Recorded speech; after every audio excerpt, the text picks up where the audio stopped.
Hello மக்களே, இன்றைக்கி கத்தாரில் அல்சஃப்லியா போன பார்ட் 2 வீடியோ தான் போட்டிருக்கோம். இந்த வீடியோவில் ஃபஸ்ட்டு வந்து பார்பிக்யூ பண்ணுறது ஏற்கனவே லைட்டாக கொஞ்சம் அப்லோட் பண்ணியிருந்தேன். இதில் திரும்பவும் நான் அப்லோட் பண்ணிவிட்டு இன்றைக்கியோட இந்த வீடியோ ஃபுல்லாகவே நீங்கள் பார்த்து முடிச்சிடலாம். ஏற்கனவே பார்பிக்யூ பண்ணி எல்லாம் ரெடி பண்ணி வச்சுருந்தாங்க. இப்போ கிரில் போட போகிறாங்க.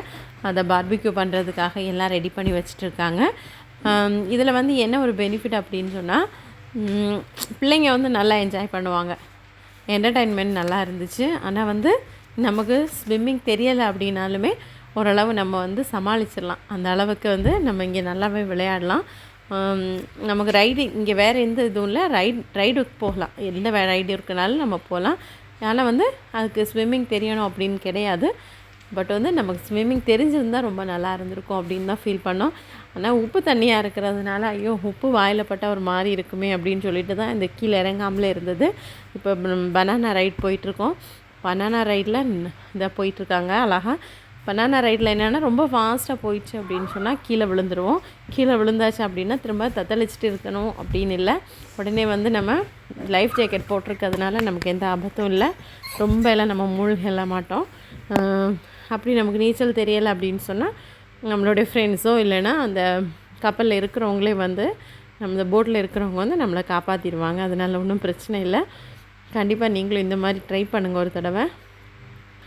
அடுத்து வந்து அப்புறம் வந்து பேராகிளைடிங் இருந்தது, கைட் சர்ஃபிங், விண்ட் சர்ஃபிங் அந்த மாதிரிலாம் இருந்துச்சு. எது வேணுமோ நம்ம யூஸ் பண்ணிக்கலாம். ஆனால் பயத்தினால அதில் ஏறாமல் அப்படியே வந்துட்டோம். அப்புறம் வந்து டோனட் இருந்துச்சு. இந்த மாதிரி நிறைய வித்தியாசமான ரைடிங் எல்லாம் இருந்துச்சு. நீங்களும் கண்டிப்பாக ட்ரை பண்ணுங்கள். அடுத்து வந்து ஃபுட் என்னென்ன இருந்து அப்படின்னு பார்க்கலாம். ஃபுட் வைஸ் பார்த்திங்கன்னா எனக்கு அந்தளவு திருப்திப்படலை. ஏன்னா எல்லாமே நார்மலாக இங்கே அரபி ஃபுட் மாதிரியே வச்சுருந்தாங்க. அரபி ஃபுட் ஆக்சுவலி நல்லாயிருக்கும், இருந்தாலும் இன்னும் கொஞ்சம் இருந்திருக்கலாமே அப்படின்னு சொல்லி தோணுச்சு.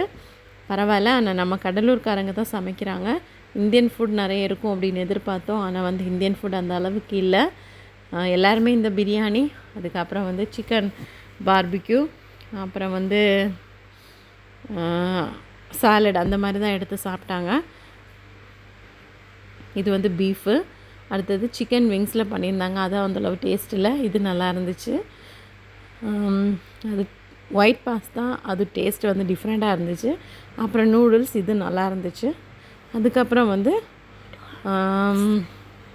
அடுத்து இது பர்கர், அதுக்கப்புறம் சாலடு, அப்புறம் வந்து குப்பூஸ், இந்த மாதிரி எல்லாமே வச்சுருந்தாங்க வெரைட்டியாக. எல்லாம் நல்லா சாப்பிட்டு முடிச்சதுமே போட்டை ஸ்டார்ட் பண்ணிட்டாங்க. நாங்கள் கரைக்கு வந்துட்டோம். வந்து எல்லாருமே வீட்டுக்கு கிளம்பி போயிட்டுருக்கோம். இதுதான் எங்களுடைய அல்சஃப்லியா வ்ளாகு. கண்டிப்பாக பிடிச்சிருந்தால் லைக் பண்ணுங்கள், சப்ஸ்கிரைப் பண்ணுங்கள்.